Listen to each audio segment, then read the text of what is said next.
Hello and welcome. He says the Democrats have a great skill for snatching defeat from the jaws of victory.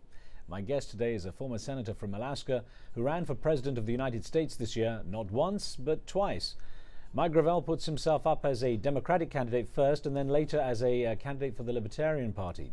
In his campaign, he criticized the military-industrial complex that shapes U.S. policy and fought for direct democracy, which means allowing ballot initiatives at the federal level so people can decide on laws without Congress.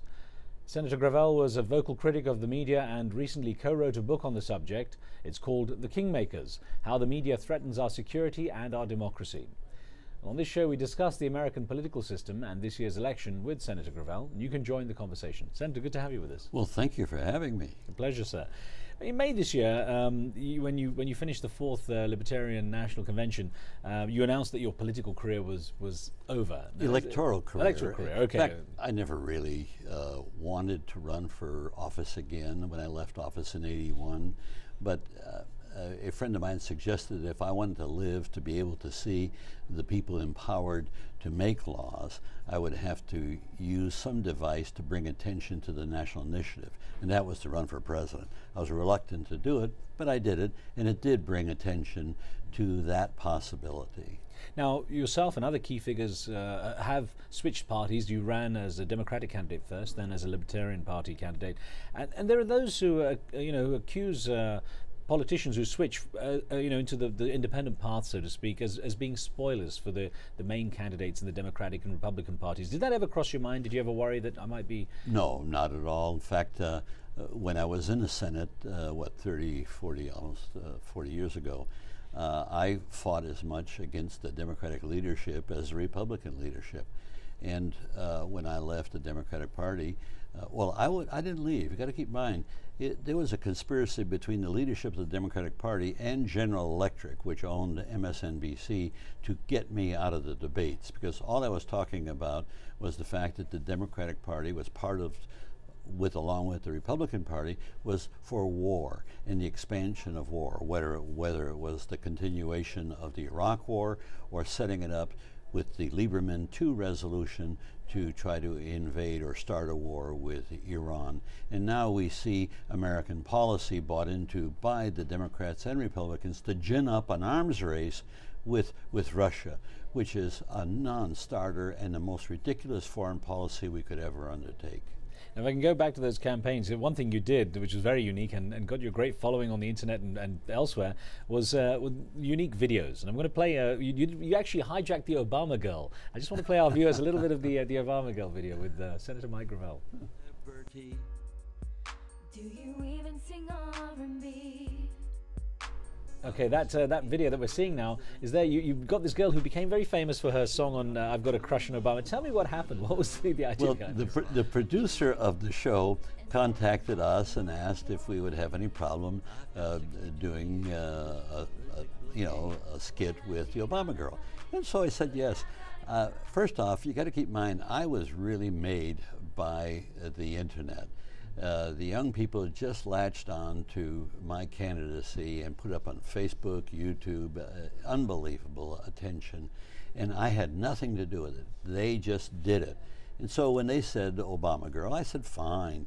I didn't even really know about the Obama Girl until somebody briefed me and said, I said, I had one simple criteria. As long as it was dignified, it was funny because I have a sense of humor, and that it had, if it was going to be serious, that it was going to be serious. So I did it. It was a day shoot at Central Park, and it was in March, and I had a lot of fun doing it. She was very professional. Every time she had a break, she was on a cell phone with her boyfriend. But what was interesting is in the primary, where she could have voted for Obama, she never did vote for Obama. But the producer had himself a commercial success with the Obama Girl. Interestingly enough, you also did, and if I as a Brit, if I may just say, it was a very dry sense of humor with the other two videos you did, the Rock and the Fire one. Well, the Rock was very significant because that's a metaphor. I looked in the camera intensely, then picked up a rock, threw it in the water, it caused ripples, and I went off into the horizon. Well, that's a metaphor for every single human being on earth. You try to see what you're going to do with your life.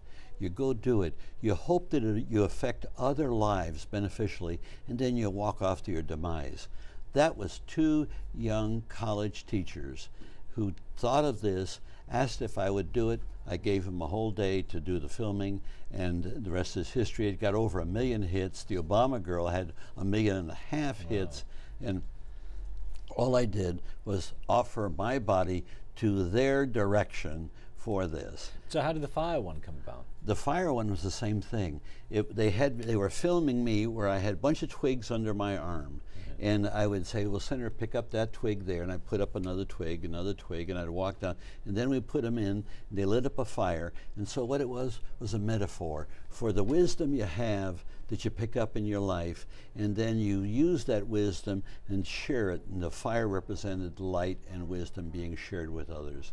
These two young kids were fabulous. They were teachers of art and technology, 24 years old. They thought of it all, they scripted it all. All I did was just follow their instructions, and then I had to figure out, when the media picked up on this, I had to figure out what it was about, because I was so busy thinking of other things while they were doing the filming.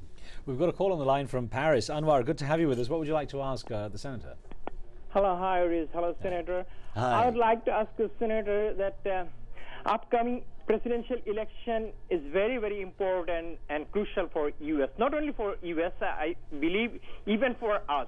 So if the U.S. voters decide the right person to elect, that will be very good for everyone. Right. If they pick up the wrong person, what will be the result for the U.S. and for the rest of the world? Could you predict something for U.S. and for rest of the world? I wish, the situation? I wish I could give you a very encouraging statement and say that there will be fundamental change, but they won't, regardless of who gets elected. Oh, I think that in some respects Obama offers more than what McCain would offer, but in other respects it's difficult to tell. Both parties, and you keep in mind, the Democratic Party more than likely will control the Congress. So if McCain got elected, you'd have a gridlock in this country. If Obama gets elected and the Democrats control the Congress, you have a scenario that could lend itself to unusual corruption. But also, what's fundamental is both parties represent their war parties. They sustain, it's American imperialism. And if you're not in the United States, and I'll tell you, you should not be happy over the continuation of the United States of America continuing world imperialism and trying to be the policeman of the world. If there should be an organization to be the policeman of the world, it should be the United Nations, and we should reform that and do away with the veto power in the Security Council and reorganize the General Assembly to represent populations. The answer is not the United States, and the answer, I might tell you, is neither NATO. What is the threat to Europe right now? Russia is not a threat to Europe. They're selling oil and gas to you. They want to make money. This is the first time in recent history that they're prospering. Now I wonder, you know, being a full member of the Democratic Party, a sort of mainstream person, a senior person, how do you view the claim by many critics that the Democratic and Republican parties have essentially carved up the political system in America to their favor, basically, to prevent any kind of competition, to prevent a third party? Totally accurate, Riz. Totally accurate. It's terrible. The competition just doesn't exist. They use the power of lawmaking, the laws here. At the conventions, who paid for the conventions? The taxpayers paid for the conventions. Now, we had a Libertarian convention. Taxpayers didn't pay for that. You can't break the vice that the Democrats and Republicans hold on it. And in addition to the taxpayers paying for it, then the lobbyists came in and paid, the corporations paid for these conventions. The corruption is rampant. I was saying during the convention, follow the money and you'll see the government you're going to get. And it's going to be the military-industrial complex, it's going to be the Wall Street, it's going to be the corporate America that's going to control our government, and that does not omen well for the future. There's not much difference between the government and Wall Street right now, I think, is there? Not at all. And the mess we're in isn't just occurred in the last few years. This is, what we're looking at is a product of 50 years of mismanagement in the wrong direction. I have to ask you about, you're a governor, a senator who's from Alaska, and I wonder, the shock that the world had was this character, Sarah Palin, this vice presidential candidate, suddenly appear. Being from Alaska, what insight does that give you into the mind of Sarah Palin? Very much. I know the community she comes from, Wasilla. I've campaigned in Wasilla door to door. It's a very religious community, and yet it's got some rare kernels of very strong libertarian views. Sarah comes to the scene she's a maverick. You know what the quality of a maverick is? Courage.